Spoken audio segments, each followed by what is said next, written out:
Join us on Patreon and become part of our journey to uncover history's untold stories. Your support helps us create in-depth content, bring hidden narratives to life, and keep history alive for everyone. In the heart of Evanston, Illinois, a quiet revolution is unfolding, a transformation rooted in reconciliation, justice, and healing. This transformation is not sparked by protests in the streets or declarations from towering podiums, but through deliberate, thoughtful policy aimed at addressing centuries of systemic injustice.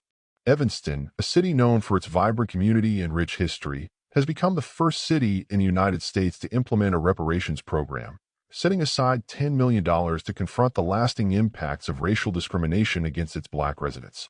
This groundbreaking initiative has sparked nationwide conversations about equity, responsibility, and the tangible steps necessary to mend historical wrongs.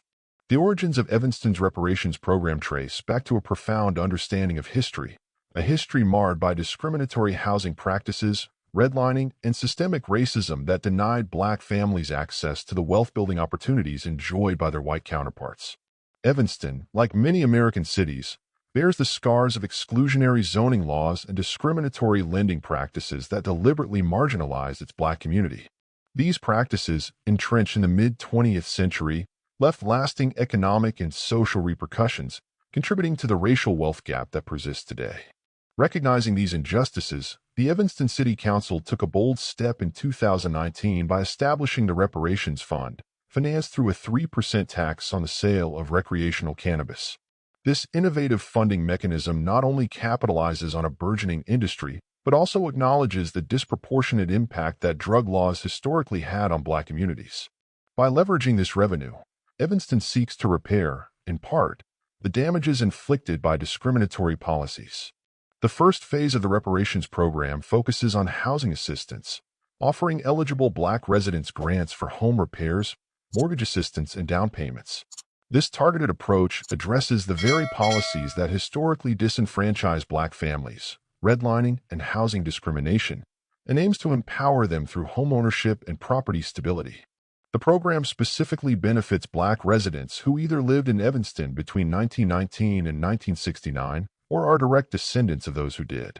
This period marks the era when discriminatory housing policies were most aggressively enforced, systematically excluding Black families from accumulating generational wealth. However, the path to implementing reparations in Evanston has not been without challenges. While many celebrate the city's pioneering effort, some critics argue that the program, in its current form, is insufficient. They contend that housing grants, while beneficial, fall short of the broader definition of reparations, which should encompass cash payments and comprehensive socioeconomic investments. Others have raised concerns about the pace of disbursement and the program's overall impact, calling for more expansive measures to address systemic inequality. Despite these critiques, Evanston's reparations initiative has captured national attention, inspiring other municipalities to explore similar programs. Cities like Asheville, North Carolina, and Providence, Rhode Island, have begun examining their own histories of racial discrimination and are considering how reparative measures might take shape within their communities. Evanston's program has become a blueprint, a living experiment in how local governments can address historical wrongs with concrete action.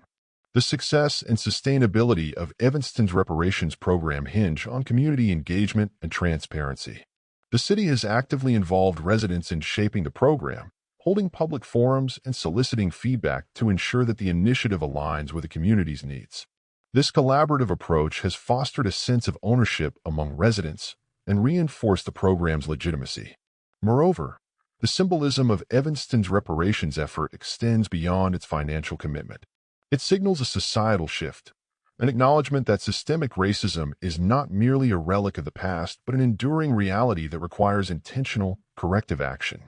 By confronting its own history, Evanston challenges other cities and institutions to reflect on their roles in perpetuating inequality and to consider reparative strategies tailored to their unique contexts. Evanston's journey toward reparations also raises profound questions about the nature of justice and accountability. What does it mean to repair harm that spans generations? Can monetary compensation adequately address the psychological and cultural damage inflicted by racism? These questions do not yield simple answers, but Evanston's initiative represents a courageous attempt to grapple with them in a tangible way. As the program unfolds, stories of beneficiaries begin to surface. Stories of elderly residents receiving critical home repairs, families securing mortgages for the first time, and a renewed sense of belonging within the community. These narratives breathe life into the policy, transforming abstract figures and funds into real-world impacts. They illustrate how reparations, even on a local scale, can begin to bridge the chasm of inequality. Yet, the road ahead remains complex. Sustaining and expanding the reparations program requires continuous funding, political will, and community support. Evanston must navigate these challenges while remaining adaptable to feedback and evolving community needs. The city's pioneering efforts invite ongoing scrutiny and evaluation, serving as both a model and a learning opportunity for other municipalities contemplating similar paths. In the broader context, Evanston's reparations program rekindles the national dialogue on racial justice and equity. It compels society to confront uncomfortable truths about the foundations of wealth and privilege in America. The program does not claim to offer a complete solution, but represents a critical step, a starting point in the long journey toward healing and justice. Evanston's bold initiative beckons a future where cities confront their past with honesty and integrity, where communities come together to craft solutions rooted in empathy and justice, and where the promise of equity is not merely aspirational but actively pursued.